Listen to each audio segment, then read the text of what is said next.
I'm a career strategist at the AANCC, and today's session is about skills what employer really want from you guys, right?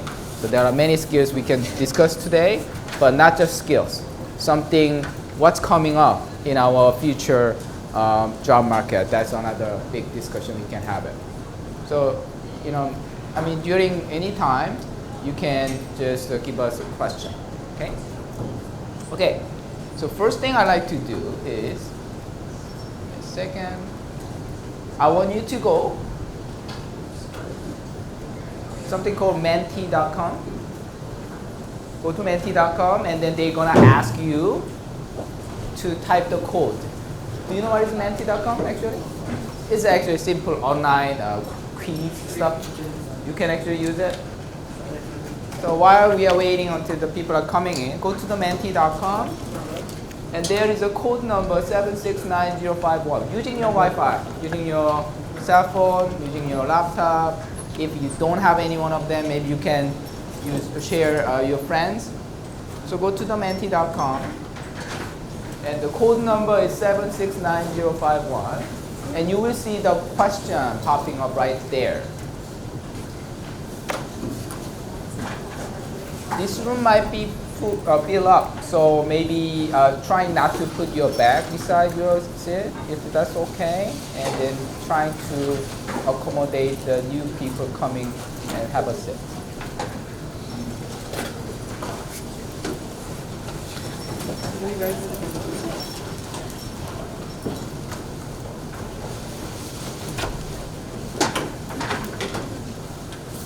Okay, so people are already responding to the questions. So for those who just sitting, go to menti.com and type the code number. I put it right here, 769051, and you will see this question. You can vote on it. So my first question is, what is the most critical thing for employers to consider when they hire a new employee? So what do you think? We have quite a few people responding it. Experience is something definitely interesting. And only one person thinking education is important. All right. Experience, keep going. Okay, sounds good. You can continue doing it. So let's discuss a little bit about these things. You are absolutely right. The employers really considering experience is the number one issue. A couple of years ago, there's Worker Police website, and they actually did a survey with the employers, and they found out, okay, what do you guys really needed from these new employees? And they said, guess how many people say like education is that important? Just like what you voted, less than 5%. Less than 5% employers say, yeah, everybody has a good education these days. I don't need any special education. So you guys have all good education right now.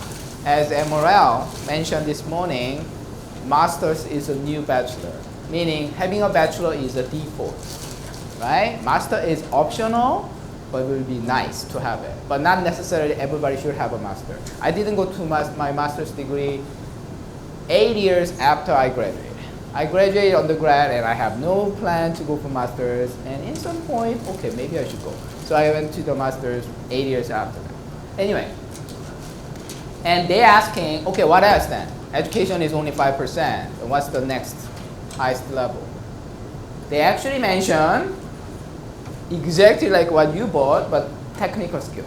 But it's way higher than 5% or 10%. It was like 30% employers mentioning, yes, technical skills is very important. 5% versus 30%. However, they are also indicating people skills, which is also we consider as a soft skill, communication, leadership, all those things. They mentioned that is slightly higher than technical skill, which is 35% to 40% around that ish. By the way, experience part is something around 50 to 60%. So let's say experience, okay, you must have a relevant experience only? Not quite. Quite often they are considering your diverse experience something very valuable.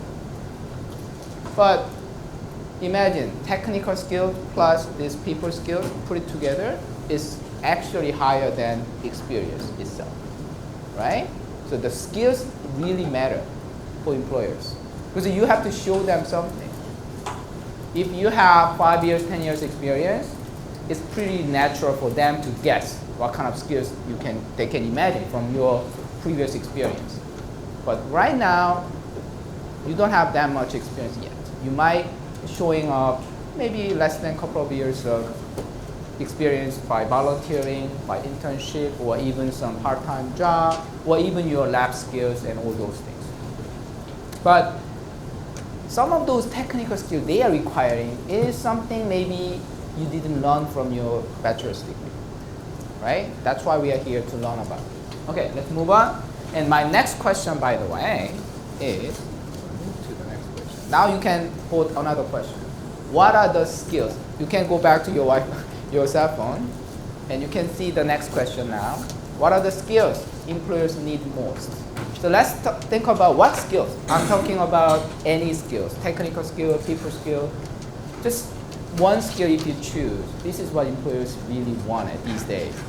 It could be industry-specific skills too. Okay, just write it down. So let's see what kind of skills you are expecting.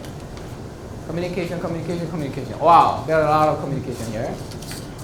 Coding, teamwork, leadership, communication. Okay, I'm going to move down a little to see it. All right, computer literacy, management, problem solving, leadership, work experience, communicate, time management, patience. That's actually interesting. Analysis, problem solving, communication. I guess everybody actually indicated communication is the key, which is true. Well, I just want to spoil a little bit. The LinkedIn, they actually have a big data. In 2019, the most wanted people skill the LinkedIn indicate in North America was not a communication skill. It was creativity. So that's what they're saying. Creativity is the one. Second largest, I believe it was not the communication. I forgot. But something, a problem solving, sorry. Problem solving. Communication is actually default for them, absolutely. But creativity, problem solving, critical thinking, that's what they're saying in terms of people skill. In terms of technical skill, we're going to take a look at it, but there are quite a few. You didn't mention much technical skills. How many people are from actually computer science or any tech related area? So for those of people who study computer science, probably this is actually nothing really new to you. But surprisingly, even regardless any industry, computer skills is the #1 priority. I'm not talking about coding only, but many related computer skills, something tangibly you can gain within short period is actually valuable in any industry. So let's have a look. Okay, so thanks for participating in this quiz. I'm going to go back to my presentation. Okay, so this is what we're going to discuss today. So there are lots of challenges these days because job market is not that great in terms of those lots of companies hiring or whatever. It's not bad. It's getting better, but it's not that easy like some time before. So there are challenges, and if there are challenges, there are opportunities. So let's take a look at it. So as we discuss what skills are really needed, where to get them, and once you get those skills, then how are we gonna demonstrate it? Because the employer should know what kind of skills you have. So that's our agenda today. So what challenges we are looking at? Actually, I really appreciate what Emora said this morning. This is a lot of things that she covered this morning is something I like to share too. Is that there are no jobs for your lifetime. She keep talking about, she keep changing it. And she was mentioning about, I always like to learn more and expanding my things. Well, even my career, I had a degree in English, and I thought maybe I'm going to be a journalist or I'm going to be a teacher, and none of those happened because I couldn't find a job. So I did some IT training, and I got a job my first job after my undergrad was web designer. So I designed the website for the company, and then I hate it, and I moved into community development area. So I did a volunteering, and then I found this is the area. So I'm gonna actually continue working there and found a job, and I did actually master by then, study some immigration policy, and then I move on to the post-secondary education. So I actually changed, and it's 3 big industry in my career. And maybe I have another 20, 30 years to go before I retire. Maybe I will change again. So things are constantly changing in terms of job market these days. Okay? So that's one thing we always have to expect. So I mentioned disruption.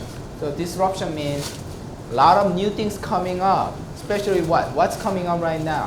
Artificial intelligence, right? I mean, 10 years ago, data analysis is not a thing. And right now, data analysis is a thing for any kind of industry, whether it's a science or business or social science. So what kind of skills you can have from the data? I mean, what is a technical skill you can use in terms of data analysis? Data analysis is technical skill. There are certain tools you can use it. One of the key programs, what is that? Sorry? Excel, absolutely. That's very common in the business or any other area. Little bit more, like a Python, R, which sounds like a very hardcore, but it's not actually hardcore these days anymore. Any industry you look into it, they might ask this kind of a programming skill. Actually, in Canada, the #1 hard skills they are requesting is Python, HTML, JavaScript. Interesting, right? I'm not just talking about IT industry. Top 5 companies in Canada, as LinkedIn indicated, as a fast-growing job market, and then they are the top 5 companies, and they are the old bank industry, but they are not looking at financial accountant or that kind of things. They are looking at people who knows about Python, HTML, JavaScript. That is a top skill they are looking at. So this is industry, not exactly one particular position. So there are lots of those technical skills which you might think, okay, I don't have any major in this kind of technical skill, but they actually expecting you to have it. Coding skill, someone mentioned it, actually that is true. That is actually quite demanding these days. If you actually, regardless your majors, if you say, oh, I have a great computer skill with these kind of language ability, these kind of data analysis ability using these kind of languages, they really like it. Okay, let's continue. So the future employability I mentioned here is capacity to learn. So another way to tell employers that you are a good candidate is you constantly developing yourself. So on your resume, you probably have to show not just bachelor's degree, that's it, but something else going on. That is proof that you have ability to continuously learning. And they love that. They really like that kind of extra things on your resume. Okay? So what opportunity do we expect then? So another thing Emora mentioned is a global context, which is totally, I agree with her. So those are new employability skills that employers really like to have it. One of them is a cultural competency, empathy, ethical decision making. Of course, interpersonal skills is like communication. However, there are sort of like technical oriented skill, which is information seeking. The information is everywhere. Maybe 5-10 years ago, finding information is one good skill, but now it's actually about how to use this information, right? That's why data analysis is a thing. So skills that make you more marketable. What I mean by that is these are the skills generally well accepted by any industry if you're showing up. I'm keep talking about the resume because they don't know anything about you. until they see your resume, right? So you have to make sure your resume is delivering the right content for these employers, okay? Don't just say like, oh, I did every training, but nobody hired me. Let me take a look at your resume and you didn't say anything about it. Then how are they supposed to know about it, right? So this is a skill also you have to focus. If you develop certain skill, make sure you know how to demonstrate it on your resume. So we're gonna go with that. So these are generally, these kind of skills are well accepted in this industry. Very recent, 2018, I actually looked into it. And these are in North America, any IT support skill, data analysis skill, any management related skill, or computer programming skill. They love it. So you don't have to be a computer science graduate, okay? That's the #1 question. But I didn't major computer science. How am I supposed to know this? Yes, you could, because a lot of those courses these days are depending on your computer literacy, and you could just expand a little bit more. Your major maybe not covering this, but you could definitely go into it. We're gonna take a look at it. And at the same time, there's a traditional concept. Sales, anything that related to sales and customer service, they love it. Any marketing related. So yesterday I was sharing quite a few job posting in the science room, and one of the job I was sharing is biotechnology marketing intern. So they are looking for somebody who has biotechnology idea with great marketing skill. So one of the marketing skills they are actually emphasizing is social media. Absolutely. So those students who's in the science room, they say, oh, I'm a biology student, but I really enjoy doing the social media. It might be a great opportunity for me. Yes, it definitely, but you have to prove it. You have a social media skills as well. Because they are looking for somebody who actually has a bachelor's degree in science as well, but then who can prove your social media skill. So always there are opportunity if you could make a hybrid combination of two different areas. Okay, so let's go a little bit deeper. These are the kind of general skills that was clearly indicated by the LinkedIn in their big data, because LinkedIn has every data about the employers and employees' the profile. So soft skill, creativity, persuasion, collaboration, all those things, which we already know. Hard skill, these are very much technical focused. Cloud computing, artificial intelligence, all those things. However, you can still see some of those traditional skills. Sales leadership, social media marketing, business analysis, journalism, those things. Let's go one more level, which is Canadian market. So fastest growing skills that is indicated by the companies. As I said, Python, HTML, C++, SQL, MySQL, market research. So many of them might be, okay, so it's hard to get it. How about Python? I know a lot of you, even though you are not computer science student, whatever, you have to study Python. How many people actually did a Python? Quite a few, right? Why? Why Python is important? Can anyone say why Python is important? Yes? Basically English, so it's not difficult to get into it. What is the Python used for? Oh, for data analysis and processing. That's the key. Python is the best language skill, computer language skill for the data analysis.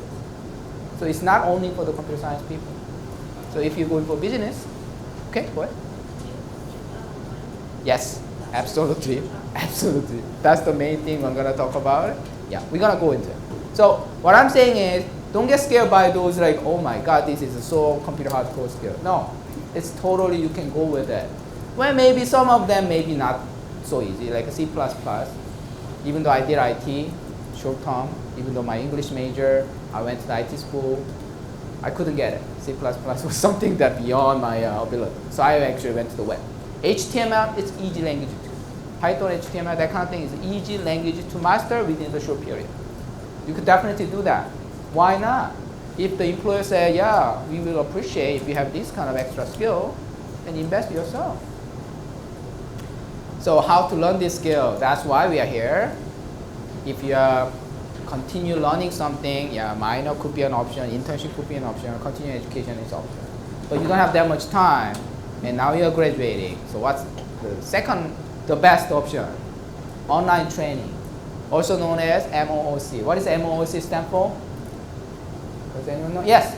Massive open online courses. Yes, massive, open, online courses. It's really massive. There are so many courses available, and it's open, means anyone can take it. Do I have to pay? Depends. Some courses, yes, but most of courses giving you trial period, and some courses only you need to pay like $50 to get a certificate. Some courses are totally free. So some of those really well recognized by the industry, to be honest, is a Coursera, edX, and then LinkedIn, Learning, and Udemy, UTSC, and Khan Academy. Yeah, you have a question? Is lynda.com recognized? It is recognized, but let me tell you this. For me, if anyone say, I want to be really well recognized by the industry, I recommend Coursera and edX. Only because Coursera and edX is really, I should say this, all those famous university has courses there with their name on it, like Harvard, Yale, MIT, U of T has it. I have one from the UBC, something like that. But lynda.com is not. It's actually by the individual content provider. So it's a great way to gain the new skills, but not quite well recognized for that. Yeah, do you have a question? Could you like the cost of the edX on the Oh, I will have more of those edX and Coursera slides coming up. So you will see it. Is that okay? So I was just going to say lynda.com is actually LinkedIn Learning. You're now one company. Oh yeah, it's the same thing. So if you are confused with that, yeah, actually. So let's get into it. The Coursera. So I just mentioned Coursera is well recognized only because, not only because, they actually build up based on this kind of academic, support. So who actually founded is a couple of the computer science professor from Stanford University. They have such a great resources, and they said, okay, why don't we share it? So they actually put it online, and right now they actually have how many courses? Let me just briefly go through it. They have the largest course selection you could ever imagine in there.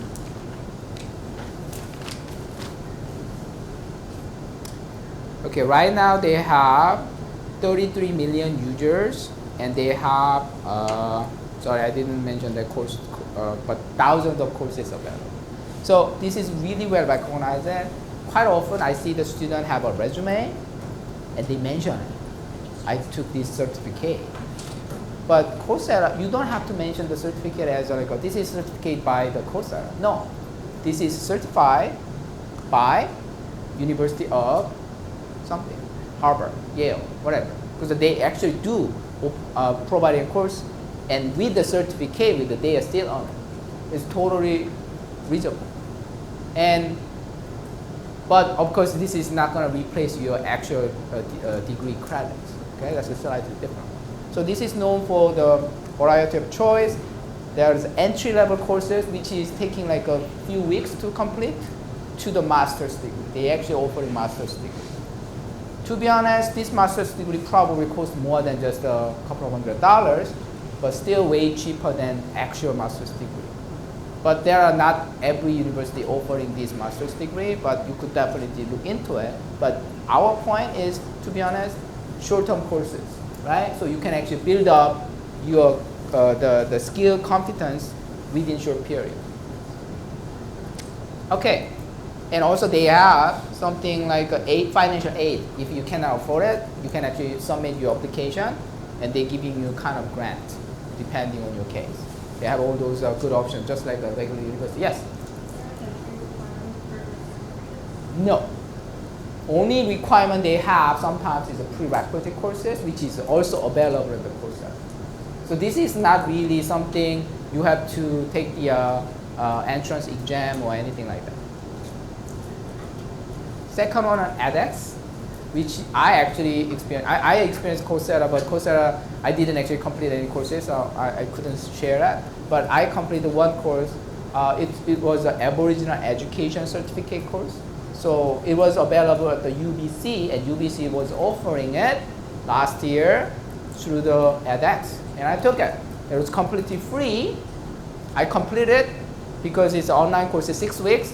I actually spent some time to complete it, of course. And I thought, oh, this is really a nice certificate. I like to put it on my resume and on my LinkedIn profile. So I like to have actual certificate. And to do that, I have to pay. How much I pay? US $50. But guess what? I have to wait until Boxing Day because it was 5% sale. So I pay actually, it was. Oh my God, that is a 5% sale. So I paid $45 US dollars. And I got my certificate, which I can print, download it, or I can share on the LinkedIn. I have a link to show. So it's verifiable, right? So if any employers like to verify my certificate, they can do that. Yeah, just like Coursera, edX is well known.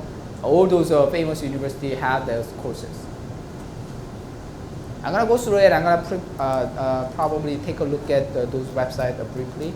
Udemy, UTSC, Khan Academy, I put it together. For me, these are not that well recognized by the industry, but it's totally okay to mention it. It's not like, it's like, oh, it's not really, it's kind of suspicious. No, it's not like that. Definitely, this is a good website. You can take a look at lots of those short-term programs, but it's not gonna be something the industry recognizes as a certificate, right? But especially like a Khan Academy, if anyone actually looking for the grad school, MCAT, LSAT, all those things, definitely you can take advantage of their trial courses. And I heard that some of those undergrad students, they're using Khan Academy to review some of those math program and English or all those courses to improve their ability. Udemy, UTSC is actually known for their technical skills. They have a partnership with Facebook, Google, and all those Microsoft to provide those short-term IT training. So someone said, like, I have no clue about this kind of IT training, go for it. Another thing I like to emphasize is LinkedIn Learning, which is lynda.com previously purchased by the LinkedIn. And LinkedIn is now purchased by what? Microsoft. So they have a huge power to supporting. And Ontario government, a couple of years ago, they signed with this LinkedIn Learning. So now you can use any courses on the LinkedIn Learning for free until next May as a U of T student. As an alumni, you still can use it. So take advantage of this. Otherwise, because of lynda.com, all those courses, you have to pay for it. You have to pay your premium fee for your LinkedIn, then you can use it for free. But right now, you don't have to pay premium fee because as an Ontario post-secondary education student and alumni, you can use it until next May. I don't know what happened after that. They might not going to renew it. So right now, you can use it. How are you gonna go it? uoft.me/Lynda, Lynda with Y, because you have to log in with your U2 ID first. Okay? Otherwise, they won't allow it. That's a different account. But then you can access any courses in the lynda.com. All right? And last but not the least, U of T itself has a great continuing education program, learn.utoronto.ca. So this is not a credit courses, but this is a courses directly available from the U of T as a U of T faculty and then all those programs. But it's not free. You have to pay for it.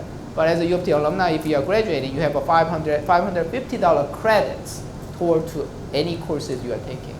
So you can take any courses and get this $550 credit. If you are not using it, it's not gonna happen. So if you want to, go for it, that kind of thing. But there are a lot of courses, especially one thing I like about this U of T courses is really almost like your actual certificate. It's not an online certificate. You can actually go and taking online courses available, but usually they actually have an in-class exam, in-class group discussion. So this is typically taking a longer time than online education because this certificate is a little bit more hardcore. Like for example, HR is taking probably a couple of years to complete the whole credit courses. But this is another thing I definitely recommend it. Okay, before I'm going, let me see. We have only 15 minutes left, okay? I'm gonna briefly go demo about our, so for example, Coursera looks like this. And if you go for example, Excel, like this, type it, and they have a bunch of those things coming up. So let's say, well, you know what? I heard the Excel skills for business. I'd like to know, or you're going to go a little bit more Excel to MySQL, which is another way to using Excel for your data analysis. Then you can click it, and then you can see specialization means there are a bunch of courses underneath this title. You complete it, you will get the certificate. But this one is offered by the Duke University, which is famous university again. And you go down, and this there's all those like description, course 1, course 2, all those things, instructors, and actually this is provided by the Duke University. Yes. So when you complete the course, would it be a Coursera certificate or a Duke So- certificate? Actually, I'm going to show you that how you're gonna display that kind of line. But this link, this is certificate. This is by the Duke University through Coursera.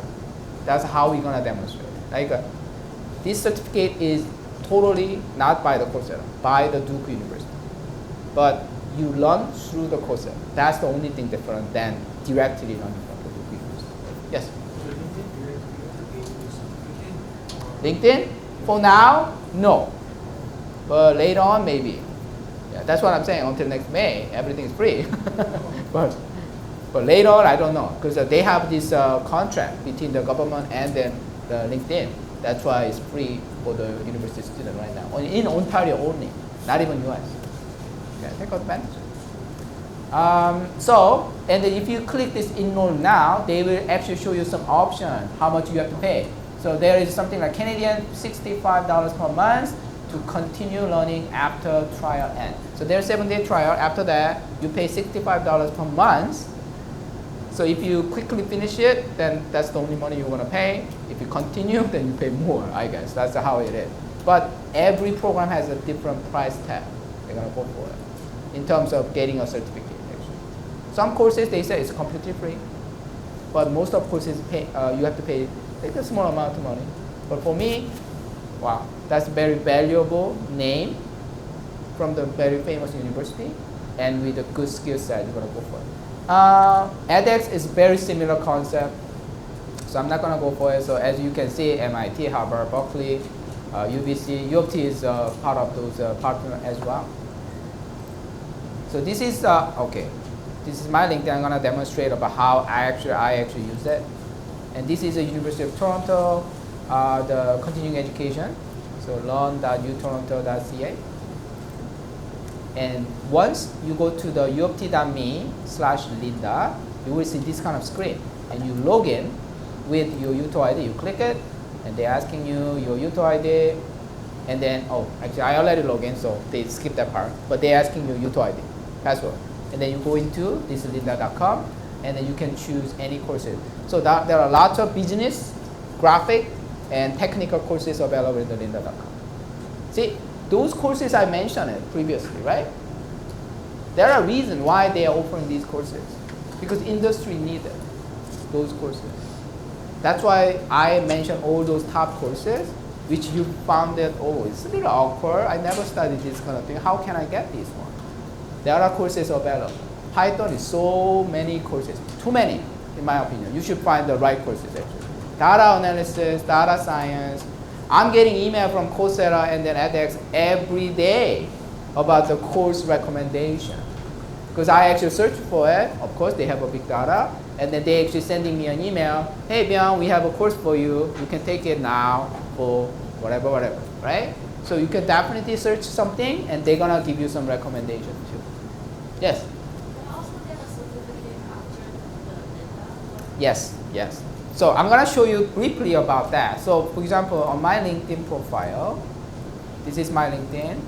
And if you go to my LinkedIn, I put it there. So here is something called license and certification sectors. I complete my the edX course, and it's provided by the UBC. And I also complete my lynda.com certificate. And lynda.com certificate is automatically pop up because the lynda.com is owned by the LinkedIn. they have option. Would you like to publish your certificate? Okay, and then it pop up like that. And UBC one is actually I manually typed it, but once I complete from the edX, and I paid it, and they show me this is your certificate, and they have a link, and I put the link in my LinkedIn profile, and if I click it, it goes here. See, like this, verify certificate of achievement. See, there's a UBC seal right there, and this is a professor. So this is very well recognized certificate rather than some online courses you take it. But they also said verify the certificate by the edX right there. So this is like a combination. That's why I'm saying Coursera and edX is more recognizable in terms of industry and a little bit more professional looking. The rest of them is still very good way to earn this skill, but industry might be a little bit hesitant to accept sometimes, not as officially, but I absolutely think there are many options you can go with it. So this is a kind of option I like to show you. Yes? What if you don't have LinkedIn account? Make one. Make one. It's easy to make one LinkedIn account. It's no problem. Yeah? Make one LinkedIn account, and you heard from all those workshops these days. They keep recommending about make a LinkedIn. Yes? Some courses has assignment, like those UBC one. I actually have to do weekly assignment. I have to write a small essay, very small, not much, like 200 words or something, and put it on the online discussion. So I have to make a comment inside. So you need to spend time. It's not online courses. Doesn't mean you don't have to do anything. You just read it. No, it's not like that. You actually have to complete certain assignment. So, but it's not as hard as a final exam you just did it, okay? So that's okay. You can actually rely on that. Okay, so I have a couple of other slides before we finish here. So how to demonstrate the skills on your resume, okay? I just show you how to demonstrate on your LinkedIn profile, which is easier for employers to verify. They can actually just go to your LinkedIn profile and okay, this guy did it. Oh, okay, there is a certificate. Easy. On your resume, it's hard to do that. You can claim I did it, but they might say, oh, I don't know. Maybe he just took like 2 days instead of like a few weeks and saying I have a certificate. Who knows, right? That's why it's important to put those on your LinkedIn profile as well. For me, that is maybe totally necessary because employers, they can easily check your academic profile, right? Your UT grad, whatever. If you're lying, you are the number one. That's the number one reason you're gonna get fired in months, right? But these kind of things is hard to get verified. That's why it's important. However, you have to make sure that you put these skills on your resume. So these are the kind of sample I actually trying to come up with it. So for example, the first one is your actual the formal education. Honors Bachelor of Science, double major of this, your and GPA and relevant courses. That's very typical academic profile you can demonstrate on your resume. I actually add 2 more things, which I didn't do it, but I just assumed that somebody did it. So health informatics specialization. I found this course from the Coursera. And then you put the bracket certificate of achievement instead of degree or diploma. Question? So all that's really good for like resumes for jobs and stuff. What about for grad school resumes? So Why not? That's a CV, right? The part. I mean, do you? Oh yeah. Why? Because grad school still need some other skills. So if you are applying for the grad school and you actually complete certain certificate, that proves you actually spend the extra effort to gain these kind of things and broaden your spectrum of different skill set and education. Totally. But you don't claim this is another degree. You claim this is another certificate, I get it. And what I'm saying is more and more, not just grad school, employers and grad school, they appreciate this kind of extra effort you're making. That's the key point here. You cannot just say, oh, this is something, I don't want to waste my time. No, it's not wasting. First of all, you're gaining a skill. Second of all, this is what employers are appreciating. Oh, this person definitely spending his or her time usefully to do something. And so how many times you heard people saying, well, I'm graduating, but I don't have much thing to show. They make something like this, showing them I'm doing something, right? So health informatics specialization, it might take more than just a couple of weeks. Because I know there's 5 courses, you have to complete it. But how fast you can do it, depending on you. Completed 5 required courses, including, I just mentioned including the data science of health informatics, because maybe that's something the job you're applying might be appreciating. Just one more second, okay. And then I also mentioned the health effects of climate change. I'm just assuming this person is interested in this kind of area. And another certificate achievement, this time is Harvard University, offers through edX.org. Okay, so Harvard University credential is still there. You get it from the edX. That's the difference. So this is actually a new thing for many people. I never imagined that could be a valuable. It is valuable. I've seen it, and industry people say, yeah, why not? You get in another extra thing, and then it's not from somebody who you never met. It's actually Harvard University or something like recognizable university actually provide these courses by their professors. So it's actually well credited. Question? Yeah. How could they come up with tests or exams or this? Well, don't go with those conceptual, conventional understanding about those tests. They might not gonna go for those conventional tests, but they're still going to give you assignment usually. Well, imagine open book assignment. It's the same kind of open book test. Maybe they might, actually I try one test there. It's more likely they're giving you a time limit. You gotta come here at 6 o'clock, 6 p.m. starting and finishing by 6:30. Maybe you can open up your mobile phone and search something else, I don't know. But still, they're actually giving you that kind of thing. But mostly it's about writing. You write something and put it on the online discussion and read someone else's discussion and make a comment. That kind of process is very common. But they might actually give you some different assignment because there are so many different courses. I don't know how they're going to measure different skill sets. But see, like a lynda.com or UTSC, I try it. It's much easier. You just look at their YouTube video style of a video instruction and understand and move.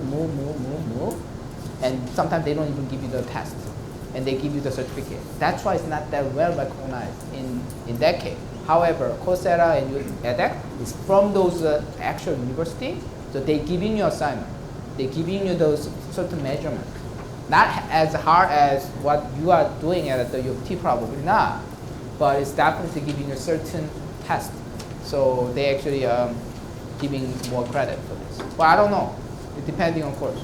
Okay, you have to try it. Try and see it. Okay, so last 2 slides and then I'm gonna done. So I'm gonna wrap up with this message. Formula for career success, education you already have. Trying to get some extra demanding technical skills, and people skills I didn't mention too much because it takes different way to go through it, but experience is the way to make your people skills higher. So any kind of experience will count it, and you can actually demonstrate on your resume. I have excellent, great communication skill developed through these kind of activities. You have to give them an idea how you develop this kind of people skills, right? Then lifelong learning, showing you are continuously learning. As I said, capacity to learn is the future-proof skill. So proving you are resilient to adapt the new challenges by taking new courses and showing that. That's another thing. So after this, you have to be very flexible. So I'm saying be a transformer. Because you could, one day you do this, but next day you adopt a new skill, you change to something else. And that's what is required, especially we are looking for a job.